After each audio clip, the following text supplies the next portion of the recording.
आज की डेट में बहुत शानदार काम कर रहे हैं। Mister doctor Pankaj Sharma sir हैं। सर मैंने आपको अनम्यूट का रिक्वेस्ट भेजा हूं, doctor Pankaj Sharma ji. Okay, thank you so much sir, जो आपने मुझे इतने बड़े पैनल पर बोलने का मौका दिया। जैसा कि दोस्तों, मेरा नाम है डॉक्टर पंकज शर्मा, राजस्थान जयपुर से बिलोंग करता हूं और इस सिस्टम को पिछले 6 महीने से सीखते हुए कर रहा हूं। 6 महीने के अचीवमेंट की बात करूं तो 6.5 लाख रुपए का अचीवमेंट है। मेरा खुद का एक सीनियर सेकेंडरी स्कूल है और इसके बावजूद इस बिजनेस को समय निकालते हुए कर रहा हूँ।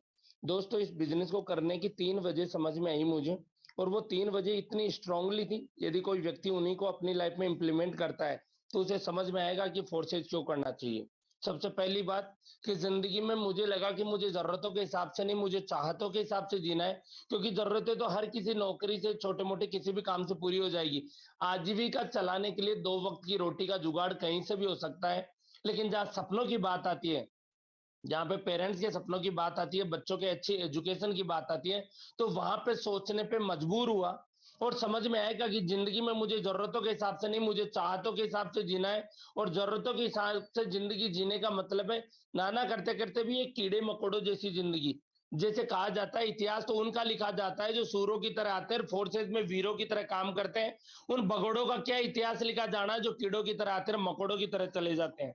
दूसरी वजह मेरे दोस्त, एक दिन रात को 1:30 बजे के समथिंग अचानक नींद खुली होने के बाद मैंने जब अपने पूरे परिवार की एक तस्वीर देखी मेरे रूम में, उस तस्वीर में सभी के चेहरे मुस्कुराए हुए थे। मैंने एक पल के लिए उस तस्वीर में से अपनी तस्वीर को हटाकर देखा कि यदि मैं नहीं रहा तो मेरे परिवार के साथ क्या होने वाला है आने वाले समय में। तो समझ में आया जिंदगी में मुझे एक्टिव इनकम नहीं, मुझे पैसिव इनकम की भी जरूरत है, जिससे इन लोगों के चेहरे पे मेरी पूर्ति तो नहीं हो पाएगी, लेकिन इनकी मुस्कुराहट कभी आर्थिक प्रॉब्लम की वजह से कभी इनका चेहरा मायूस नहीं होगा। और जो सबसे तीसरी वजह थी मेरे दोस्त, वो सबसे मेन चीज ये थी कि हर कोई व्यक्ति इस एग्जाम्पल को यूज में ले सकता है।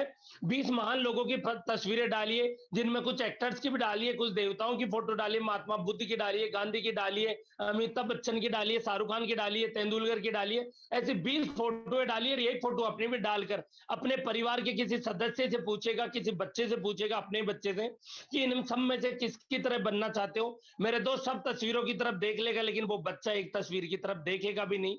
और मैं नहीं बताने वाला वो तस्वीर किसकी है, क्योंकि मैं दुश्मनी मोल नहीं लेना चाहता, लेकिन मेरे दोस्त हर एक व्यक्ति का जमीर कहेगा वो तस्वीर मेरी है। और वो बच्चा सब कुछ बनने के लिए तैयार है, लेकिन वो कभी नहीं कहेगा मैं अपने पिता की तरह बनना चाहता हूं, अपने माँ की तरह बनना चाहता हूं, अपने भाई की तरह बनना चाहता हूं, अपनी बहन की तरह बनना चाहता हूं। लेकिन जिंदगी में इस फोर्सेज के माध्यम से यदि आपने ईमानदारी और शिद्दत के साथ में, कर्मठ्य भाव के साथ में यदि काम किया, तो जिंदगी में आने वाले समय में मैं वादा करता हूं, एक दिन आप ही की बच्चा उन 20 तस्वीरों में से आपकी फोटो उठा के कहेगा मैं अपने बाप की तरह बनना चाहता हूं, अपने माँ की तरह बनना चाहता हूं, अपने भाई बहन की तरह बनना चाहता हूं। फोर्सेज ने इंसान को क्या से क्या बना दिया, किसी को कवि तो किसी को करोड़पति बना दिया।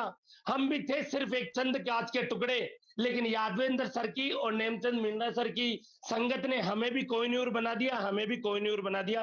Thank you so much sir, continue करें। धन्यवाद इतने बड़े पैनल पर बोलने के लिए मौका दिया। Thank you so much sir, thank you so much sir की तरफ से मैं बोलना चाहूंगा दोस्त, यह कठिन काम है मगर इसे करने की जरूरत है। यह कठिन काम है मगर इसे करने की जरूरत है, क्योंकि आप इसे चाहते हैं। सपने देखना और भरोसा करना ठीक है, मगर जो दूसरों से बेहतर प्रदर्शन करता है वही विजेता बनता है। Thank you very much sir. चलिए दोस्त,